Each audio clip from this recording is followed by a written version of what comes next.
Bismillahirrahmanirrahim. Assalamualaikum warahmatullahi wabarakatuh. Murid-murid dan juga warga SK Islah, saya ucapkan selamat menyambut Ramadan, bulan yang penuh keberkatan. Alhamdulillahi rabbil alamin, wassalatu wassalamu ala asyrafil anbiya'i wal mursalin wa ala alihi wa sahbihi ajma'in.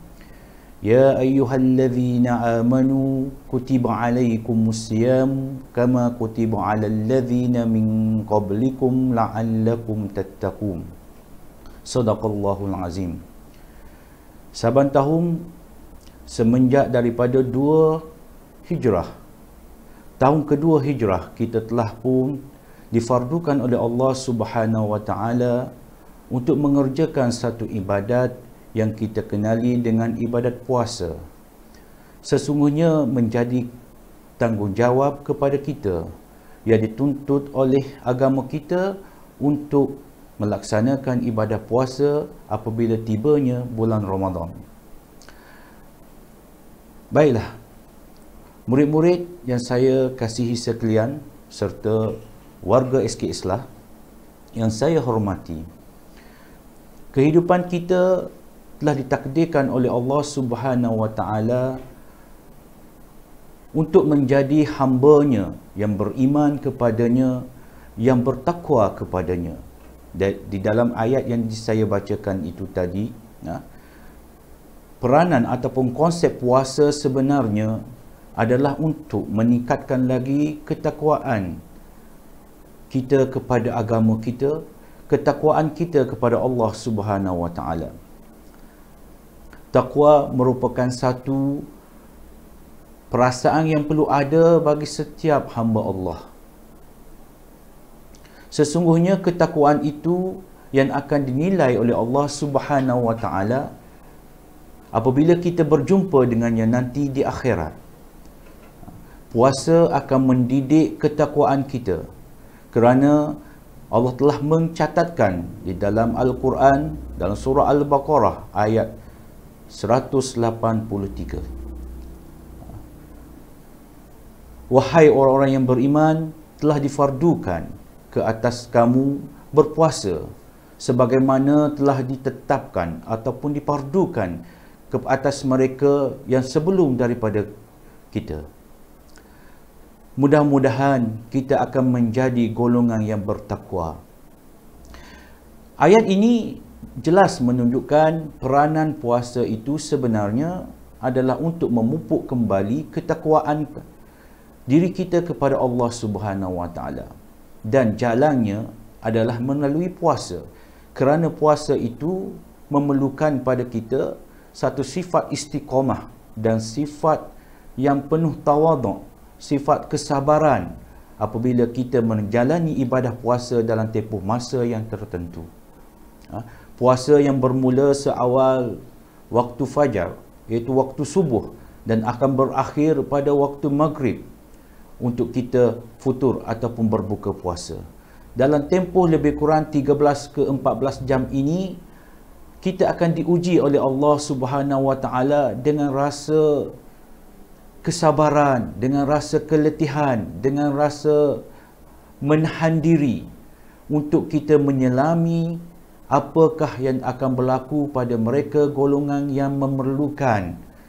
Dan di sinilah kita terapkan konsep tolong-menolong ataupun satu konsep merasai kesusahan orang lain. Syahrul Ramadan sebagai bulan tarbiyah, sebagaimana tajuk tazkirah ini, tarbiyah Ramadan mendidik diri. Di dalam Syahrul Ramadan ini banyak agenda yang dibuat ataupun yang telah diajarkan kepada kita supaya kita mendidik diri kita dengan mematuhi segala arahan ataupun segala perintah yang telah difardukan kepada kita. Puasa itu sendiri membawa maksud menahan diri daripada makan dan minum serta perkara-perkara yang boleh membatalkan puasa. Di sinilah terletaknya disiplin diri yang perlu kita terapkan, yang perlu kita amati, yang perlu kita utamakan. Setiap orang diikat dengan masa.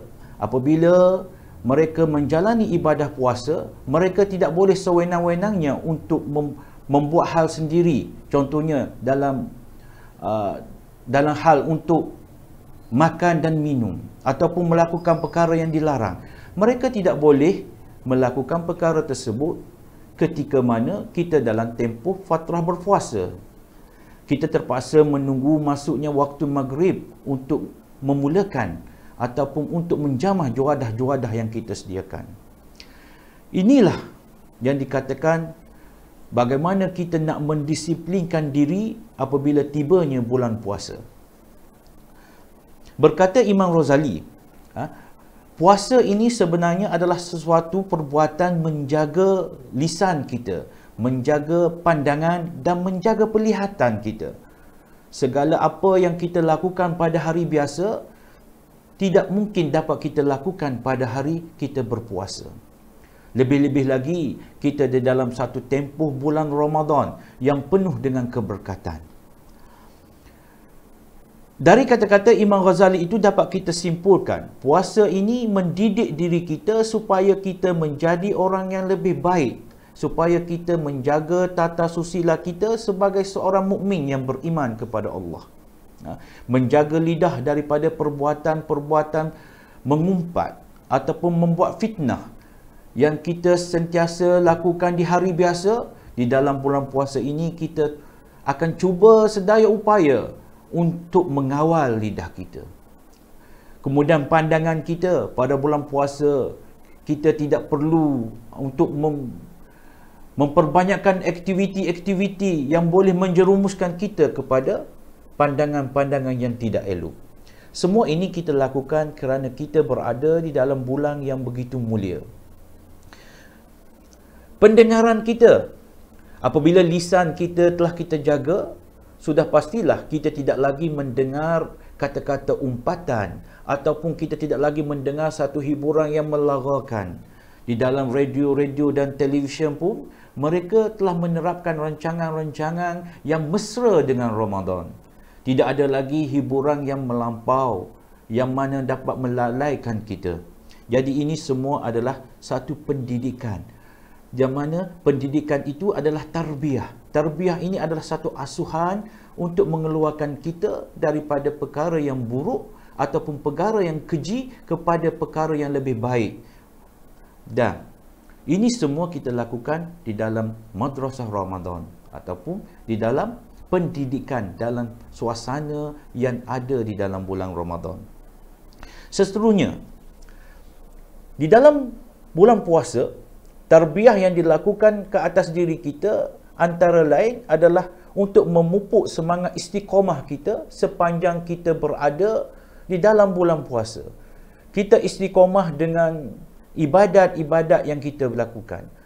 Sebagai contoh, ibadat wajib adalah puasa. Kita akan berpuasa selama 30 hari ataupun 29 hari sepanjang bulan Ramadan. Yang kedua, kita mula menjaga sembahyang kita. Kerana tidak bermakna puasa itu jika kita meninggalkan ibadat solat. Kerana solat merupakan tiang bagi satu binaan. Seterusnya, kita akan mula ke masjid untuk melaksanakan ibadat solat. Solat fardu dan juga solat sunat tarawih. Walaupun dalam keadaan kita suasana pandemik COVID yang masih lagi berleluasa di luar sana, tetapi kita mempunyai SOP yang perlu kita laksanakan apabila kita berada di tempat keramaian seperti di masjid.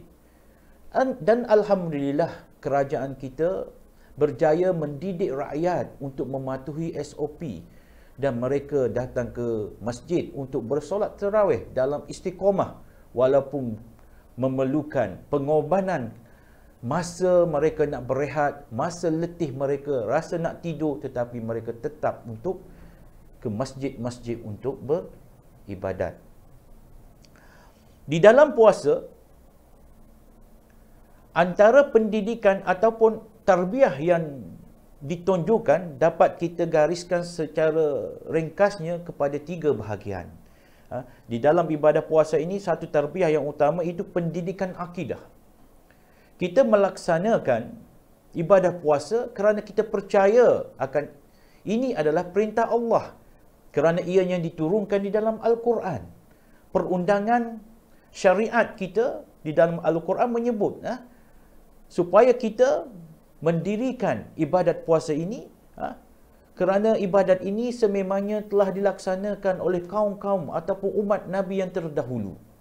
Dan ibadat ini adalah diperintahkan oleh Allah. Di sana wujudnya satu kepercayaan. Dan kepercayaan itulah dipanggil akidah kita, keimanan kita. Yang kedua, pendidikan yang ditunjukkan di sini adalah pendidikan ibadat. Sekali lagi saya ulangi, amal ibadat, puasa, solat, membaca Al-Quran ataupun tilawah Al-Quran, juga di penghujung puasa kita akan mula membicarakan tentang ibadat zakat. Jadi di dalam bulan Ramadan ini telah dipilih oleh Allah Subhanahu Wa Taala sebagai penentuan untuk kita membayar zakat fitrah. Ini adalah pendidikan ibadat yang ditunjukkan di dalam bulan puasa. Dan yang ketiga, yang akhir sekali, yang nak menunjukkan tarbiyahnya bulan Ramadan ini, iaitu pendidikan akhlak. Orang yang berpuasa sudah pasti menjaga amalnya, menjaga perbuatannya. Kita selalu dipesan oleh ibu bapa kita, oleh guru-guru kita, supaya kita menjaga tingkah laku kita. Apabila kita berpuasa, kita mula menahan diri daripada melakukan perkara-perkara yang boleh membatalkan puasa ataupun mengurangkan pahala puasa. Di dalam istilah kita, orang Melayu Kelantan kita panggil apa? Itu puguh puasa kita kalau kita buat benda yang tidak elok. Beradat semasa berpuasa ini jelas dengan pakaiannya. Pakaian adalah termasuk di dalam adab dan akhlak kita. Kita tidak pakai seksi bagi orang perempuan. Orang lelaki pula pun tidak membuka auratnya. Begitu juga dengan suasana kita, suasana di bazar Ramadan, jika adanya bazar Ramadan. Masing-masing akan menunjukkan rasa berpakaian secara Islami. Ini adalah pendidikan akhlak yang kita tunjukkan di dalam bulan puasa. Akhir sekali, saya nak ajak murid-murid semua dan juga warga SK Islah untuk kita mengamati tarbiyah Ramadan ini, di mana tarbiyah Ramadan ini kita lihat telah disarankan oleh para ulama. Kita mulakan tarbiyah ini seawal usia kanak-kanak lagi. Mereka kita ajarkan kepada mereka untuk menghormati Ramadan sekurang-kurangnya, walaupun mereka tidak mampu berpuasa. Contohnya murid prasekolah hingga ke murid tahun 2 kemungkinan tidak mampu, dan memang kita tidak memberati mereka untuk berpuasa. Tetapi mereka diperkenalkan supaya tidak makan di khalayak ramai. Mereka tidak boleh makan di sekolah, makan pun tempat yang tersembunyi, kerana nak menghormati puasa. Ini adalah tarbiyah, ini adalah pendidikan yang ditunjukkan oleh Ramadan.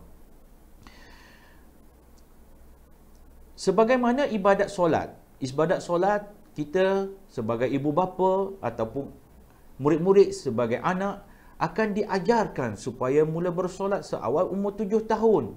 Umur 9 tahun sudah mesti ada hukuman yang dikenakan jika meninggalkan solat. Begitu juga dengan puasa. Walaupun kita tidak mewajibkan kepada anak-anak ataupun kanak-kanak di bawah umur 10 tahun untuk berpuasa ataupun 9 tahun untuk berpuasa, tetapi mereka telah diasuh, diajar untuk memulakan aktiviti berpuasa ini bagi memberi latihan agar apabila dewasa nanti mereka tidak merasa kekok ataupun merasa terbeban dengan mengharungi tempoh masa untuk berlapar, berdahaga sehingga 13 ke 14 jam sehari. Jadi saya kira hikmah Ramadan merupakan sesuatu yang perlu kita beri perhatian. Antaranya sebagai penutup, hikmah Ramadan ataupun hikmah berpuasa ini melatih diri kita menjadi seorang mukmin yang sebenar, mukmin yang lebih mengenal erti kesabaran, mukmin yang mengenal erti menyelami hati ataupun menyelami kesusahan saudara-saudara seagama kita. Mendidik hati supaya menyelami perasaan ataupun kesusahan yang dialami oleh golongan fakir miskin yang mana terpaksa berlapar dan berdahaga. Selain itu, hikmah yang saya nak kongsikan bersama ialah kesihatan. Dengan berpuasa di bulan Ramadan, alhamdulillah sistem pencernaan kita diberi kerehatan. Apabila kita menghujani mereka sistem pencernaan dengan makanan yang begitu banyak sepanjang tahun, 11 bulan kita tidak berpuasa, alhamdulillah dalam tempoh 1 bulan ini memberi kerehatan kepada sistem pencernaan badan kita. Ini akan memberikan kesihatan yang lestari kepada kita apabila kita meneruskan kehidupan kita. Sekadar itu dulu perkongsian saya untuk kali ini. InsyaAllah di lain masa kita akan berjumpa lagi dalam siri yang kedua, ceramah Ihya Ramadan, anjuran Panitia Pendidikan Islam SK Islah untuk tahun 1442 Hijriah. Dengan itu saya sudahi ceramah ini dengan wabillahi taufiq wa hidayah. Wassalamualaikum warahmatullahi wabarakatuh.